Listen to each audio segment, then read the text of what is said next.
So we're headed off to San Diego today to a Black Cannabis Conference. I'll be speaking as one of the keynote speakers at the event. We're going to meet with our San Diego team who we helped bring social equity to the city of San Diego. They'll be releasing 35 licenses, and our goal is to acquire and capture the overwhelming majority. Not like LA, where very few black people got licenses. We're trying to make sure in San Diego, all black folks get licenses that apply. So that's what we're up to today. Y'all see me later at the conference, and stay tuned.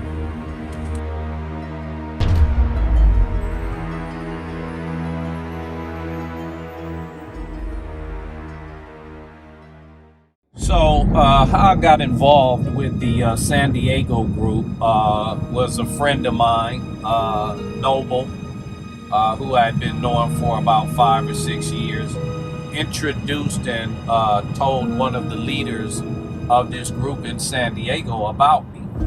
And so they reached out to me. His name is Armani, and he reached out to me from the Black Chamber or Black group that they have out there. Reached out to me and wanted me to come out there and start really giving them the blueprint for the social equity program and speak with their council members and everybody that was involved on the political side to make sure that this program was introduced and accepted in the city of San Diego. So I did, went out there and definitely wanted to help, because I always want to make sure that as long as cannabis is legal, black people have an opportunity to participate in a fair and equitable fashion. Sometimes, or shall I say majority of the times, we're always left out of everything. So I wanted to make sure that as much as I can, make sure that we are included. This was another opportunity of making that happen. And watching and having the blueprint of me introducing social equity to the city of LA, then the bureaucrats take it over and destroyed the program, and very few black people benefited from it. I wanted to make sure that that didn't happen in San Diego. Thank you for being here. Thank you for pitching in. We're really grateful for everyone having made the trip down from LA, and we're just grateful to see everyone. It is our great pleasure to welcome you to this special panel discussion event focused on Black founders in the cannabis industry.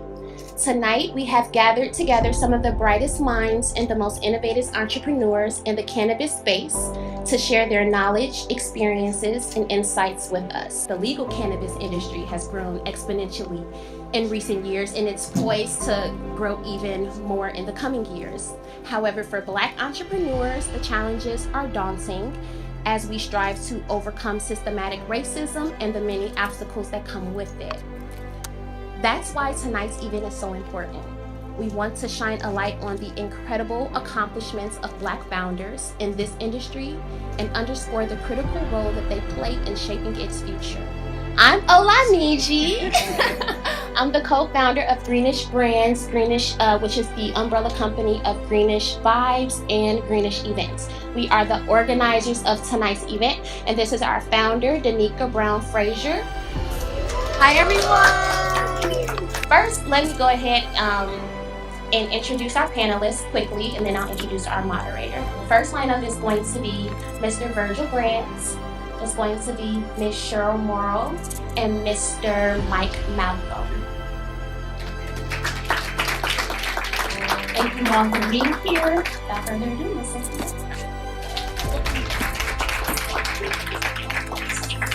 So I'm going to start with letting you introduce yourself and tell us what your business is and a little bit about yourself and your experience in the cannabis industry, because we didn't get a huge bio. So what is your story, your introduction, and I guess I would say, what is it that you would want us most to know about you? Thank you, I appreciate it, and thank you for having me here this evening. A lot of beautiful faces out there. Thank y'all for coming. I've been in the cannabis industry 30 plus years. I own 3 micro businesses in the city of LA, a 120-acre farm in southern Humboldt. First black to ever own in the history of our country.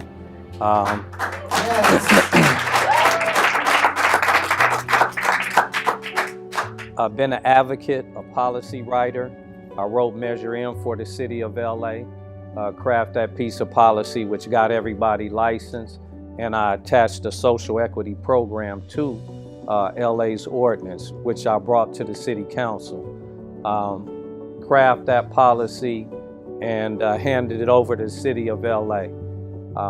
And I was also brought out here to help create the social equity program, which was actually introduced, but the language is not put out there yet here in San Diego. Did 6 years in federal prison, a few other years in state prison. Owner operator still to this day. Activist, just really believe in the cannabis industry.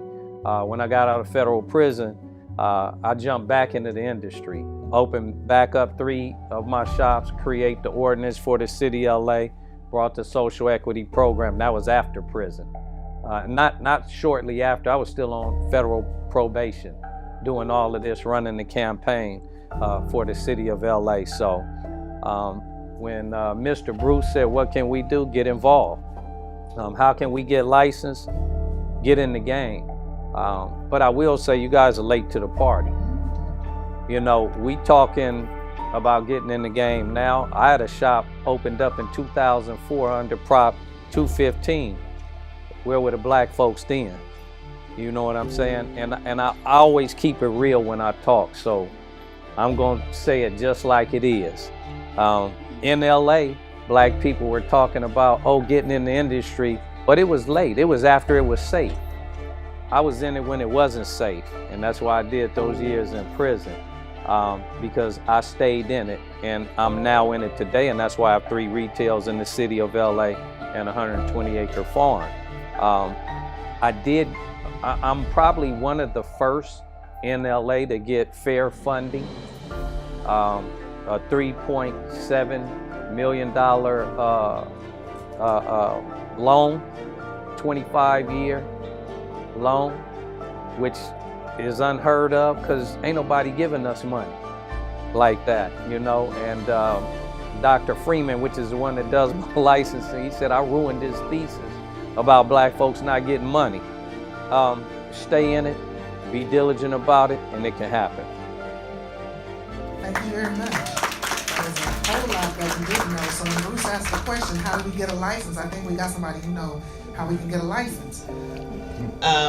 Because of my goal in media, inheriting a media newspaper and a media legacy, I use my influence to try to get things done. But like we said, it's about money. Yeah, so my name is Mike Malcolm. I'm originally from Chicago.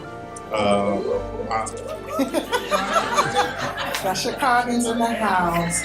We got them. Yeah, my history with cannabis goes back a long way. I used to come back and forth from out here on the traditional market.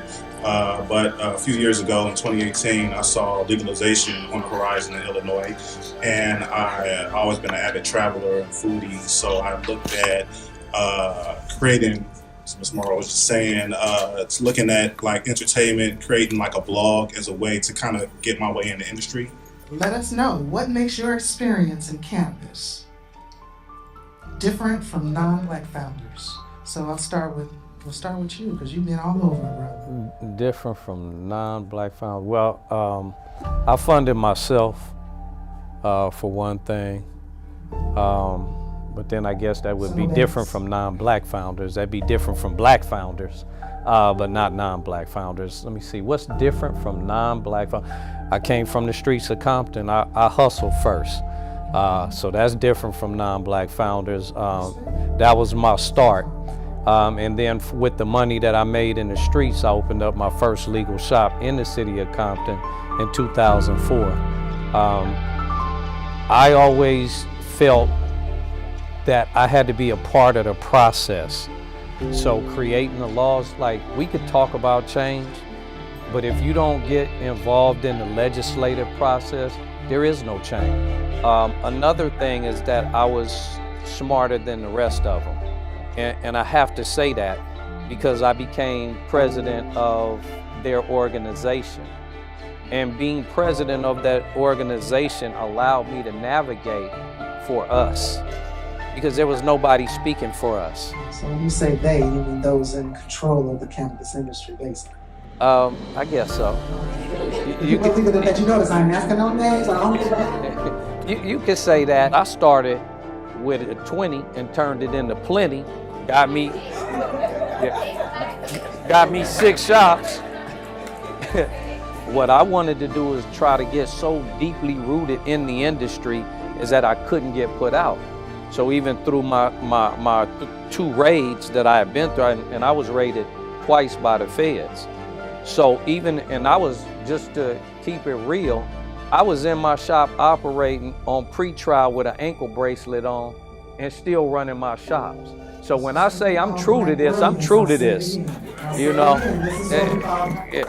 We were the only ones sitting at the table willing to step out there and speak for black people. And when LA City Council was like, who you guys represent? And we didn't have nobody we was representing, right? Even though we was speaking like we had a whole bunch of black people behind us and there was none behind us, and we were still standing up there speaking. So we had to run out to the neighborhoods and get people like, come on and get involved and get involved. And so black folks got involved. Before I just finish this up, I want to say one important thing. Y'all got to stick together. We're going to present a Pioneer Award as well as a Trailblazer Award. Danica and I decided, since we were in the presence of such great individuals from this industry, that we did not want to miss the opportunity to honor them. The first person that we're going to honor is Mr. Virgil Grant.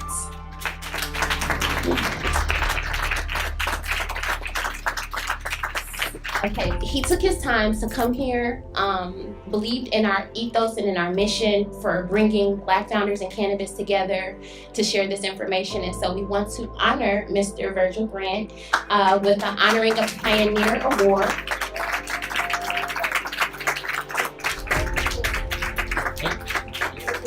I'm gonna set a timer. That's what we do at home with all the kids. We gotta set a timer.